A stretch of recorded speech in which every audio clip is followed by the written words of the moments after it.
میرے محترم سامعین، بسا اوقات لوگ بڑے مایوس ہو کے پھر رہے ہوتے ہیں کہ ہمارا فلاں کام نہیں ہو رہا، بڑی کوشش کی ہے، حت الوسع جو کوشش ہماری ممکن تھی وہ کی ہے، لیکن کام ہمارا نہیں ہو رہا۔ تو میرے محترم آئیے میں آپ کی نظر ایک وظیفہ کرتا ہوں کہ اگر آپ یہ وظیفہ پڑھیں گے اور پڑھنے کے بعد آپ اللہ کے کام سپرد کر دیں گے تو انشاءاللہ آپ کا وہ ناممکن کام بھی ہو جائے گا۔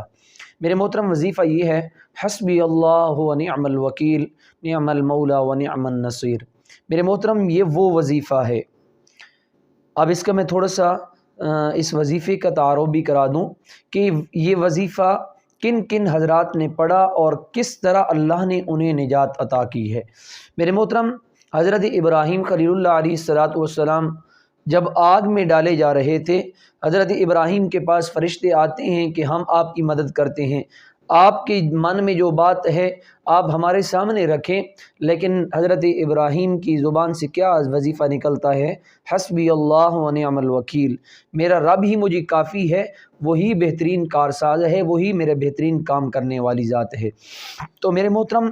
جب آپ کا کوئی کام ایسا ہو جو ناممکن سا نظر آ رہا ہو تو آپ حسبی اللہ و نعم الوکیل پڑھ دیں تو انشاءاللہ آپ کا کام ضرور ہو جائے گا۔ میرے محترم قرآن کریم کے چوتھے پارے میں سورۃ آل عمران میں اللہ تبارک و تعالی نے ایک آیت مبارکہ بیان فرمائی، الذین قال لهم الناس ان الناس قد جمعوا لكم فاخشوهم فزادهم ایمانا وقالوا حسبنا اللہ ونعم الوکیل۔ یہ آیت ہے، اس آیت کا آپ پس منظر پڑھیں تو آپ کو پتہ چلے گا کہ اس وظیفے کی کتنی برکت ہے۔ جب غزوہ احد ہوا اور آپ صلی اللہ علیہ وسلم نے مسلمانوں کو حکم دیا کہ چلو کفار کا تعاقب کرتے ہیں،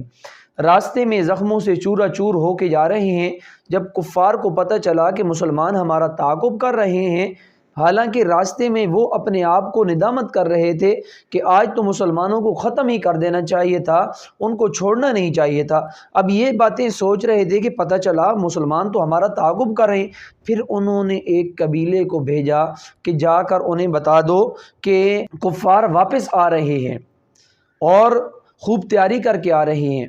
اب جب ایک قبیلے والے نے آ کے مسلمانوں کو بتایا کہ کفار تو واپس آ رہے ہیں آپ کے ساتھ مقابلہ کرنے کے لیے،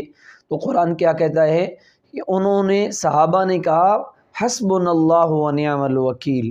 ہمارے لیے ہمارا رب کافی ہے اور وہی بہترین کارساز، وہی بہترین کام بنانے والی ذات ہے۔ اللہ فرماتے ہیں فزادوہم ایمانا، فزادہم ایمانا، ہم نے ان کے ایمان کو اور مضبوط کر دیا، ہم نے ان کے دل کو اور تکڑا کر دیا